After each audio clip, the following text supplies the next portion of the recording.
السلام علیکم پیارے دوستوں، ہمارے یوٹیوب چینل پہ خوش آمدید۔ آج ایک نصیحت آموز واقعہ لے کر آیا ہوں۔ شروع کرنے سے پہلے ہمارے یوٹیوب چینل کو سبسکرائب کر لے۔ آئے شروع کرتے ہیں۔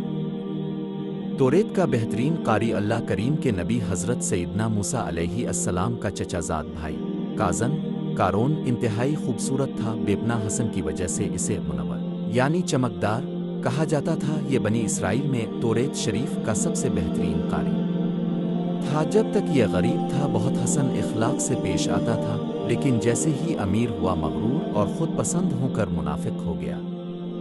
خزانوں کی چابیاں اللہ پاک نے قارون کو اتنے خزانے عطا فرمائے تھے کہ ان خزانوں کی چابیاں اٹھانا ایک طاقتور جماعت پر بھی بھاری تھا۔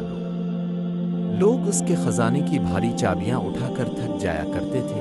جب قارون سفر پر نکلتا تو اس کے خزانوں کی چابیاں خچروں میولز پر رکھی جاتی تھیں۔ قارون کی شان بے شان۔ ایک مرتبہ قارون گھر سے اس حالت میں نکلا کہ سفید رنگ کے خچر پر لال رنگ کا قیمتی جوڑا ہے پہنے ہوئے سوار تھا، جبکہ خچر کی زین سونے کی تھی۔ اس کے ساتھ ہزاروں لونڈیاں اور غلام ریشمی لباس اور زیورات پہنے سجے ہوئے گھوڑوں پر سوار تھے۔ سونے کا دروازہ اور تختے۔ اسی طرح ایک مرتبہ قارون نے ایسا مکان بنوایا جس کا دروازہ سونے کا تھا، اور اس مکان کی دیواروں پر سونے کے تختے بھی لٹکائے گئے تھے۔ بنی اسرائیل اس کے پاس کھانے پینے آتے تھے اور قارون کی تفریح کا سامان کیا کرتے تھے۔ قارون کی نافرمانی۔ جب زکوٰۃ کا حکم نازل ہوا تو قارون حضرت موسیٰ علیہ السلام کی بارگاہ میں حاضر ہوا اور ان سے طے کیا کہ وہ اپنے تمام مال کا 1000واں حصہ زکوٰۃ کے طور پر دیا کرے گا۔ لیکن جب گھر آ کر اس نے حساب لگایا تو اس کے مال کا 1000واں حصہ بھی بہت زیادہ بن رہا تھا۔ یہ دیکھ کر قارون نافرمان ہو گیا اور اس نے بنی اسرائیل کو حضرت موسیٰ علیہ السلام سے بدگمان کرنے کے لیے ایک بری عورت کو 1000 دینار سونے کے سکے اور 1000 درہم چاندی کے سکے دے کر اس بات پر راضی کیا کہ وہ بھرے مجمع میں اب پر تہمت یعنی گناہ کا الزام لگائے۔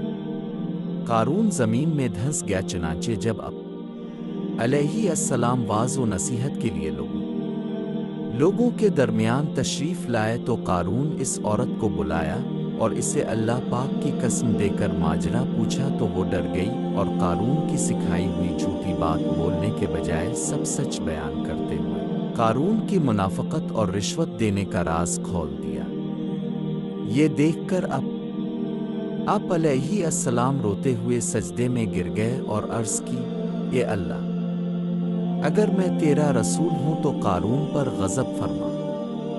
چنانچہ آپ کی اس دعا کے بعد قارون اپنے 2 ساتھیوں کے ساتھ پہلے گھٹنوں تک، پھر کمر تک، اس کے بعد گردن تک اور پھر بالآخر پورا زمین میں دھنس گیا۔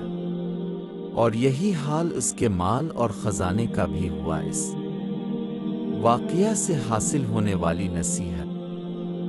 پیارے اسلامی بھائیوں، غرور و تکبر اللہ پاک کو سخت ناپسند ہے۔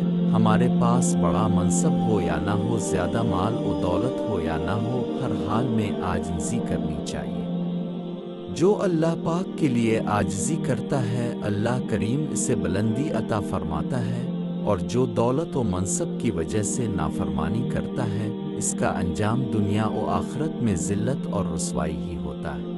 اللہ سے دعا ہے ہم سب کو غرور و تکبر سے محفوظ رکھے، آمین۔ اللہ حافظ۔